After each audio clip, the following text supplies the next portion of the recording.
દરેક નીતિની સામે કાયદાની રીતે ઊભો રહેતો SSK news channel.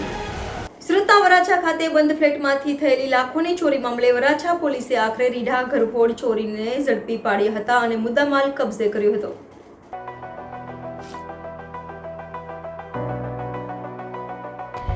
Varachha police પાસેથી મળતી માહિતી મુજબ ગત 3 સપ્ટેમ્બરના રોજ વરાછા પોલીસ મથકની હદમાં જૂની બોમ્બે માર્કેટ પાસે ગુજરાત હાઉસિંગ બોર્ડ ખાતેના મકાનમાં રહેતા નરેશ કોઠારીના ઘરમાંથી લાખોની ચોરી થઈ હતી।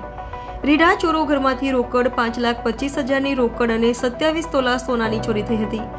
જે લાખોની ચોરી મામલે વરાછા પોલીસે પણ ત્વરિત તપાસ હાથ ધરી હતી અને લાખોની ચોરી કરનાર રીઢાઓને ગણતરીના દિવસોમાં જ વરાછા પોલીસે ઝડપી પાડ્યા હતા।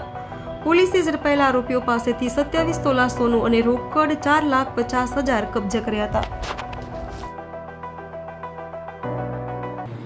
સુરત શહેરના વરાછા પોલીસ સ્ટેશન વિસ્તારમાં જૂની બોમ્બે હાઉસિંગ માર્કેટમાં આવેલ એક ફ્લેટમાં ગુજરાત હાઉસિંગ બોર્ડમાં 3 તારીખે સાંજે 7 થી 9 વાગ્યા દરમિયાન ઘરફોડ ચોરી થવા અંગેની ફરિયાદ વરાછા પોલીસ સ્ટેશનમાં નોંધાયેલ હતી।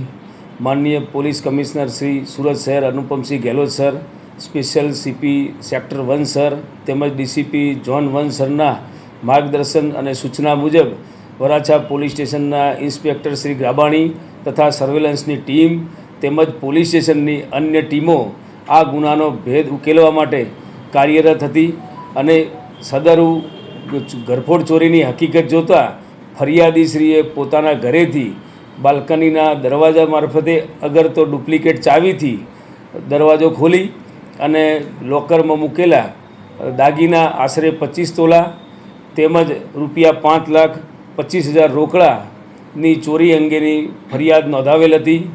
વરાછા પોલીસ સ્ટેશનની ટીમે હ્યુમન ઇન્ટેલિજન્સ તેમજ ટેકનિકલ ઇન્ટેલિજન્સના આધારે આ ગુનાનો ભેદ ઉકેલી કાઢેલ છે અને આ ગુનાના કામે ઘરફોડ ચોરી કરનાર ઈસમ રમેશ હીરાલાલ જૈન નાઓને ધરપકડ કરેલ છે અને મજકૂર આરોપીએ ફરિયાદીના ઘરેથી ડુપ્લિકેટ ચાવી બનાવી અને રૂપિયા 4,50,000 રોકડા તેમજ 259 ગ્રામ સોનાના દાગીના જેની કિંમત 15,53,760 તેમજ તેને આ ઘરફોડ ચોરીમાં ગુનામાં વાપરેલ એક્ટિવા તેમજ મોબાઈલ આમ તમામ મુદ્દામાલ વરાછા પોલીસે હસ્તગત કરેલ છે। આરોપીનો ગુનાહિત ઇતિહાસ જોતાં અગાઉ 2007ની અંદર અગાઉ ચોરીમાં પકડાયેલ હતો અને હાલના ફરિયાદી સાથે કૌટુંબિક મામાનો સંબંધ થતો હોય અવારનવાર તેના ઘરે આવવા જવાનું હોય 2 થી 3 વાર મુલાકાત લીધેલી અને એ રીતે એને ચોરી કરવાનું આયોજન કરી અને આ ઘરફોડ ચોરીને અંજામ આપ્યો। દરેક નીતિની સામે કાયદાની રીતે ઊભો રહેતો SSK ન્યૂઝ ચેનલ।